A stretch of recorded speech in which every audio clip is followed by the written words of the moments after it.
The Pocket Watch by C.K. Walker. When I was a child, there was nothing to eat. I was the eldest of five, so it was my job to make sure that I always let my brothers and sisters eat before me.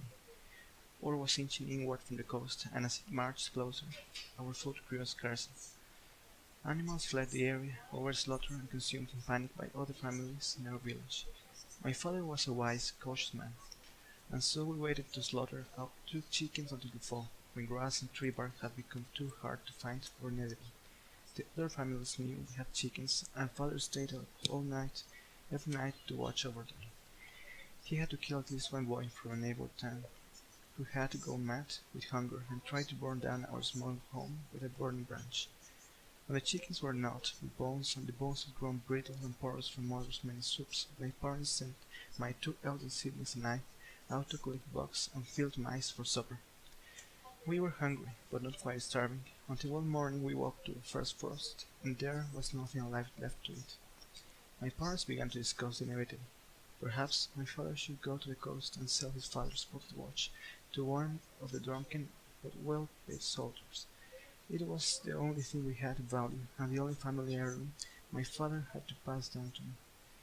I didn't want him to go.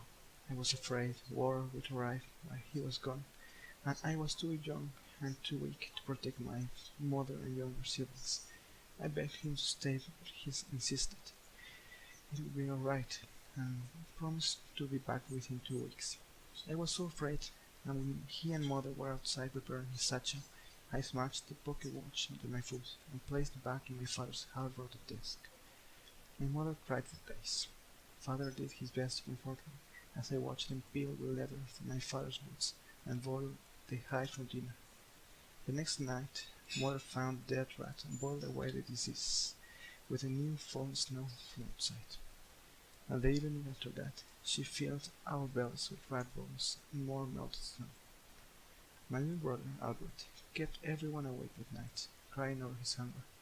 He begged for all the things we'd eaten when we had a garden and animals: beef stew, white rolls, succulent corn, and spiced lamb. He made all of our stomachs moan and torture us, and I soon screamed at him to be quiet, while my mother sobbed from her room. Father stroked Albert's hair for hours, and then went back into his and mother's bedroom. Shutting the door behind him, Albert moaned until the thin light of dawn peeked through our threadbare curtains. I could hear father in his room, tinkering with the watch. My hunger had long worn out my fear of soldiers, and I silently prayed that he could bear it. Father worked on the pocket watch all through the day and into the night. Celia had found dead crickets in the walls of the abandoned bakery, and as we ate them, father emerged from his bedroom with mother right behind. The smile on his face was one I had almost forgotten, as I'd not seen it since the day my youngest sister was born. He told us that he had repaired grandfather's watch, and that he'd heard of a soldier encampment nearby. 3 days, he promised us. 3 days, and I would return with carrots and lamb, and rolls of big little field with bells for a year. We clapped our hands in delight, and ran around in our small dark yard with a light and glee that seemed a foreign language to us. Father said that we were all to help mother find beautiful things with which to dress the table. The next morning he gave us all a piece of rubber from the sole of mother's shoes to chew on, and sent us out on our mission after kissing us goodbye and promising to be back before we remembered he had left. We had such fun that day, gathering horseshoes and shards of broken glass. We threaded bits of twine through the horseshoes to hang above the table and tied the glass to the ends, hoping they would shimmer in the lamplight. We returned home at sunset, happy with our day's work and eager to return to it tomorrow. We weren't yet inside of home when I first smelled it: onions, chicken broth, spiced lamb, even sweets. I ran as fast as I could, roping our table dressings carelessly along the way in my maddening pursuit of food. I burst through the door to find mother at the stove, preparing our meal in a quiet reverence. I threw my arms around her and asked if father had come already. Yes, my love. He had a chance to meet a wealthy mercenary in the road who was only too happy to buy out your grandfather's watch. I hugged her even tighter and sat down at table as my brothers and sisters came spilling through the doorway. They found the places quickly, hungry, expectant looks upon their faces. Father came out of the bedroom and took his seat at the end of the table as Mother brought over a steamed platter of spiced boiled lamb. She nodded at us, and we filled our hands with the rich meat, hardly bothering with our plates. After dinner we were sent to bed with full tummies, barely a word having been said by anyone since our dinner had been set to the table.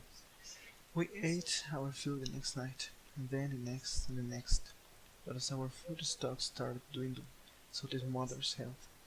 Each day bled more out of her until we were left fighting over scraps of raw meat, while our mother lay weak and wilting nearby. The first night I went again without food was the night of the hazy, happy ether began to live, and my memories of the past few days became confusing. I recalled that the spiced lamb I had consumed with such ferocity had actually been sickly sweet, and the accompaniments I had first smelled from afar had never been brought to the table.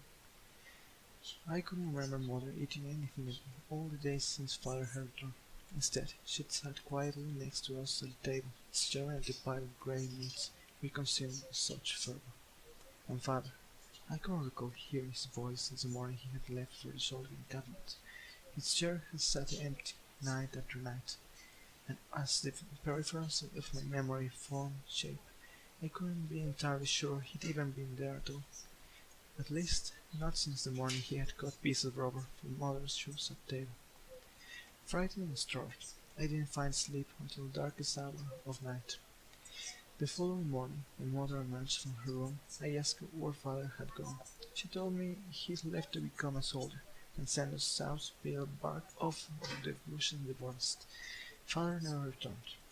Perhaps the reason I didn't realize what had happened back then was because it was too often to consider, and I was so very hungry.